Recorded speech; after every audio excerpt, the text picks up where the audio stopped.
통제감이라고 이제 이야기를 했는데요. 우리가 표현으로 조금 넘어가도록 할게요. 이런 것들은 제가 이제 이론적인 것들, 그 감정에 대해서 조금 얘기를 했었는데, 실제로 이게 워크샵으로 이제 6명씩 앉을 수 있으면 워크샵을 통해서 이 활동을 실제로 합니다. 3시간에 걸쳐서. 근데 이제 상황이 안 돼서 그냥 하는 거예요. 사람들이 어떤 생각을 많이 하냐면, 내 감정을 컨트롤하기 위해서 어떻게 해야 되느냐에 대해서 한번 생각을 해봐야 되는데, 우리 선생님들 화났을 때 어떻게 보통 하시죠? 화났을 때 표정에서 다 나와요? 네, 맞아요. 표정에서 다 나와요. 저도 표정에서 다 나와요. 근데 화가 딱 나잖아요. 그러면 관계 때문에 어떻게 하죠? 참아요. 참는 게 잘못됐다는 의미가 아니에요. 감정이 나오는 거는 정상입니다. 모든 인간은 감정이 생기도록 설계되어 있어요. 우리 뇌 자체가 근뇌, 중뇌, 대뇌가 있는데 중뇌가 감정뇌입니다. 이 감정뇌는요, 감정을 반드시 느끼도록 설계되어 있어요. 왜냐하면 감정은 우리가 생존할 수 있게끔 만드는 굉장히 중요한 신호기 때문에. 그래서 화가 나고 슬프고 괴로운 감정들 다 이유가 있는데요. 두려운 감정은 왜 두렵냐면, 길거리 지나가다가 누가 촉촉촉 하는데 따라와요. 그럼 우리 어떻게 하라는 신호예요? 무서우니까 도망가! 이 의미예요. 근데 무섭다 무조건 도망가면 돼요? 안 돼요? 안 돼요. 우리 현대사회는요, 시험도 봐야 되고요, 면접도 봐야 돼요. 다 무서운 상황이죠. 이때마다 도망가면 안 돼요. 그래서 무서운 걸 확실하게 인지를 하고 내가 왜 두려워하지를 알아야 되거든요. 왜 두려워하지? 내가 공부를 안 해서 도망가고 싶나? 내가 아직 준비가 덜 됐나? 아니 면접을 해본 적이 없나? 아니면 관계가 손상될까봐 겁나나? 이걸 한번 내 두려움의 원천을 찾아야 돼요. 화가 나요. 그걸 왜 화가 나는 줄 아세요?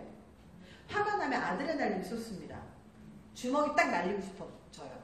그 이유는 뭐냐면 싸우고자 하는 욕구를 해요. 그 얘기는 내 가치관이나 존중감이나 아니면 이런 것들이 손상당했을 때, 누가 나를 무시했다거나 아니 내 위치를 손상시키거나 내 물건을 가져갔다거나 그랬을 때 나를 지키기 위해서 파이팅 넘치게 싸우고자 하는 욕구예요.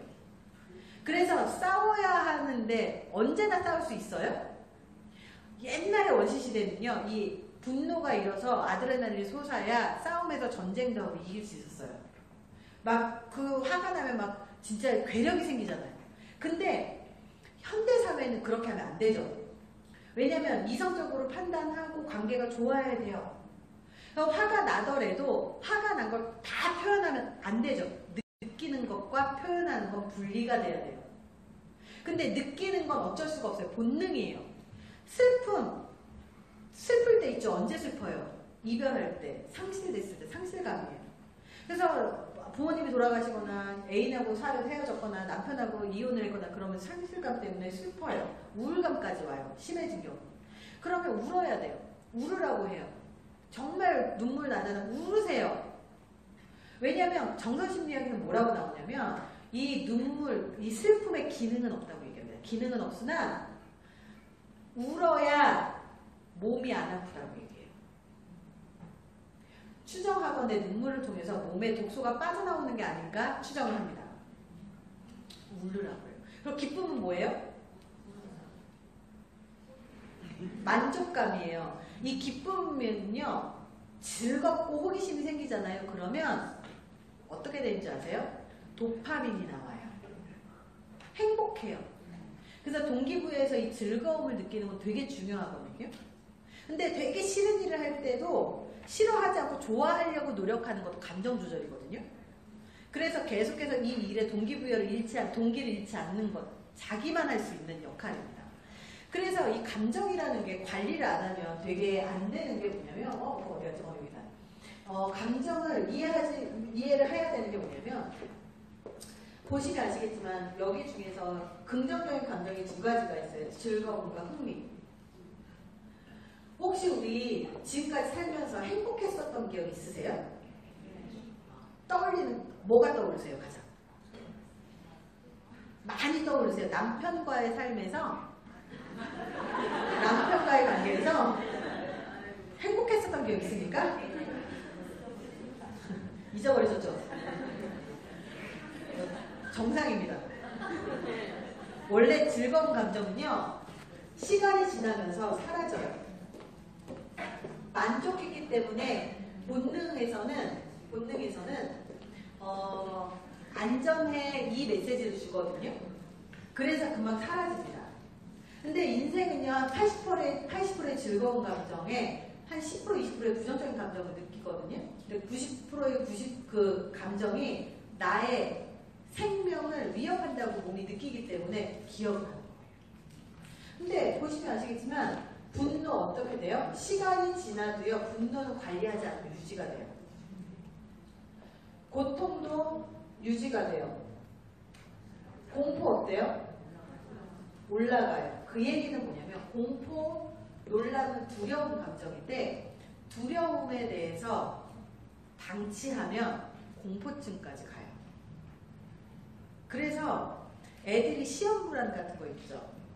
그러면 두려움이 기반해요. 그러면 두렵다는 얘기 뭐예요? 얘한테 뭘 줘야 돼요? 안심시켜야 된다는 뜻이에요. 무서워하고 있는데 엄마 나 떨어지면 어떡하지? 나 시험 공부 안 했는데 어떻게 하면 하지? 이러는데 그러니까 공부하라고 했지? 얘는 어떤 메시지 받죠? 더 극심한 공포감에 시달려요. 근데 엄마 나 시험 안 봤는데 공부 못했는데 어떻게 하지? 안도감을 줘야 되죠. 어떻게 해야 돼요? 너 잘했어. 이 시험이 끝이 아니야. 다음에 또 잘하면 되지. 기대치가 많으니까. 감정을 관리시켜줘야 돼요. 그래서 이 불안감을 관리를 못 받은 사람들이 예민해져요.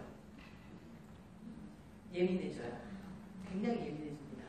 그래서 유지가 되기 때문에 관리를 계속 해줘야 되는데 보통 감정은요 15초 정도만 관리해주면 돼요. 15초 정도.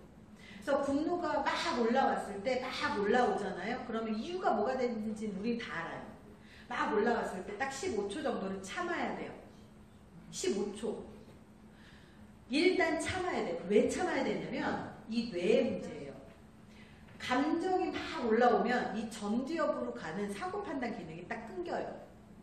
그래서 감정이 올라와 있을 때는 올바른 판단을 하지 못합니다. 그래서 그 감정 때문에 올바른 판단과 행동과 처신을 못할까봐 참으라는 거예요. 근데 우리가 참아라고 얘기하면 쭉 참으라고 이해해요.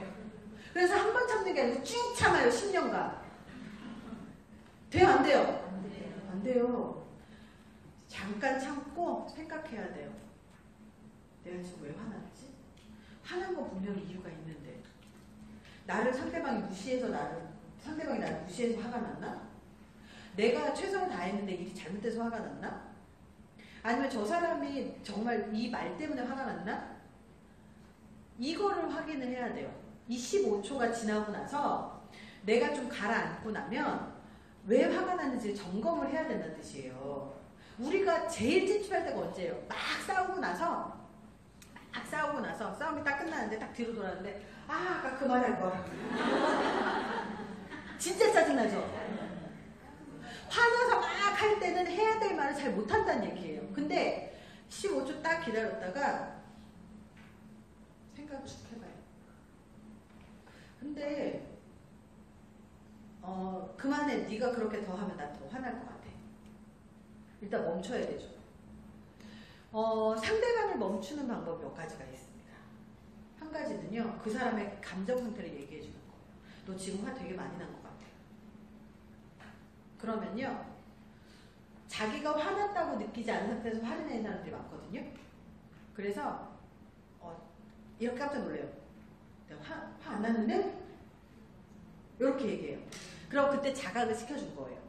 그럼 그 사람도 더 이상 하지 않습니다. 직장 상사도 마찬가지예요. 자기가 화가 났음에도 불구하고 화가 난 걸 자각하지 못하고 얘기하거든요. 화 많이 나셨나 봐요. 이렇게 얘기하잖아요. 그럼 화 안 났는데 또 아마 이렇게 얘기할 거예요. 그러고 나서 좀 이따가 얘기할 수 있어요. 그때부터 대화가 되는 거예요. 화가 나 있는 상태에서 아니 그게 아니고요. 그럼 어떻게 돼요? 더 화가 더 많이 나게 되는 거예요. 변명하지만 이 얘기가 나오는 거예요. 그래서 화 많이 나셨나 봐요 라고 얘기를 하던가 아니 화 많이 나셨나 봐요 라고 얘기해 상대방이 감정을 내리게 하려면 아주 차가운 물 한 잔을 갖다 주는 거예요. 차가운 물 한 잔. 갖다 주면 그 차가운 물을 마시면서 왜 화가 나면 몸에 열이 나거든요.